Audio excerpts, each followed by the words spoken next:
రంగారెడ్డి జిల్లా షాద్ నగర్ లో వేట కొడవళ్లతో హల్చల్ చేశారు. నడి రోడ్డుపై వేట కొడవళ్లతో ఇద్దరు వ్యక్తులు బీభత్సం సృష్టించారు. చూస్తుండగానే పృథ్వీరాజ్ అనే వ్యక్తిపై దాడి చేశారు. తీవ్రంగా పృథ్వీరాజ్ గాయపడినట్లుగా తెలుస్తోంది. అతను ఆసుపత్రికి తరలించినట్లుగా కూడా సమాచారం. దాడి చేసిన వ్యక్తుల్లో ఒకరు నందీశ్వర్ గా కూడా గుర్తించడం జరిగింది. రైల్వే గేట్ వద్ద అడ్డగించారు ఆ దాడిని. పట్టపగలు నడి రోడ్డుపై అందరూ చూస్తూ ఉండగానే ఇద్దరు వ్యక్తులు వేట కొడవళ్లతో హల్చల్ చేశారు. రంగారెడ్డి జిల్లా షాద్ నగర్ పట్టణం కేశంపేట రోడ్డు గంతల పృథ్వీరాజ్ అనే వ్యక్తిపై వేట కొడవళ్లతో ఇద్దరు దుండగులు దాడికి పాల్పడినట్లుగా తెలుస్తోంది. తీవ్ర గాయాలతో హాస్పిటల్కు తరలించారు అతన్ని. అయితే ఎప్పట్లాగే ఉదయం పిల్లలతో కలిసి బయటకు వెళ్లగా దారిలో రైల్వే గేట్ వద్ద ఇద్దరు దుండగులు అడ్డగించి రెండు వేట కొడవళ్లతో దాడి చేసినట్లుగా కూడా బాధితుడు చెప్తున్నాడు. ఈ దాడిలో పిల్లలకు ఎలాంటి అపాయం జరగలేదని, తనకు మాత్రం తీవ్ర గాయాలవ్వడంతో స్థానికులు ప్రభుత్వ హాస్పిటల్కు తరలించినట్లుగా కూడా చెప్తున్నారు.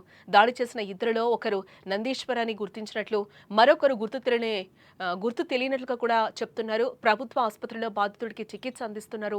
కేసు నమోదు చేసిన పోలీసులు దర్యాప్తు అయితే ప్రారంభించారు. అయితే ఎందుకు దాడి చేశారు, వారి మధ్య ఏమైనా పాత పగలున్నాయా అనే కోణంలో కూడా పోలీసులు దర్యాప్తు చేస్తున్నట్లుగా తెలుస్తోంది. ఈ ఘటనకు సంబంధించి అక్కడున్న ఇద్దరు పిల్లలు ఏం చెప్తున్నారో ఒకసారి విందాం. మేము ఫస్ట్ పాలకు వెళ్తున్నాం, వెళ్ళి తీసుకొని వస్తున్నాం. తర్వాత రైల్వే ట్రాక్ దాటి కొంచెం ముందరికి వచ్చిన తర్వాత వాళ్ళు సడన్ గా బండి కట్టుకొట్టి మా ముందరికి వచ్చారు. వాళ్ళు ఎవరో తెలియదు, ఇద్దరు వచ్చారు. తర్వాత సంచులలో కట్టెలు ఇంకా కత్తులు వేసుకొని వచ్చారు. తర్వాత వాళ్ళు కత్తులు తీసారు. తర్వాత పొడవడానికి వచ్చారు. పొడవడానికి వచ్చినప్పుడు వాళ్ళు నాటుకున్న తర్వాత మళ్ళీ వాళ్ళు అట్లే కొట్టిరు అడ్డం వచ్చి. ఆ తర్వాత నాన్న సడన్ గా ఇట్లా కట్టు కాయన మీకు ఎగ్గేటప్పుడు అది పక్కకు పోయి పడ్డది. పక్కకు పోయి పడితే తర్వాత ఒక ఆయన వచ్చి గొంతు పట్టుకుంది. ఇంకొక ఆయనకి ఏం జరిగింది, నువ్వు పొడవు ఆయనని పొడవు అయిపోతుంది అని చెప్పిండు. ఆ తర్వాత ఆయన పొడవనికి వచ్చినప్పుడు నాన్న ఒకసారి తన్నిండు. ఈయన గొంతు గట్టిగా పట్టుకోండు. తర్వాత తన్నిన తర్వాత ఇంకొక ఆయన వచ్చి కత్తి పట్టుకొని వచ్చి నాన్న ముట్టనికి వచ్చినప్పుడు వేరే ఒక అంకుల్ వచ్చి ఆపిండు ఆయనని. ఆ తర్వాత నాన్న ఇంకా మేము వచ్చేసినాం, మా పెద్దనాన్న వచ్చి.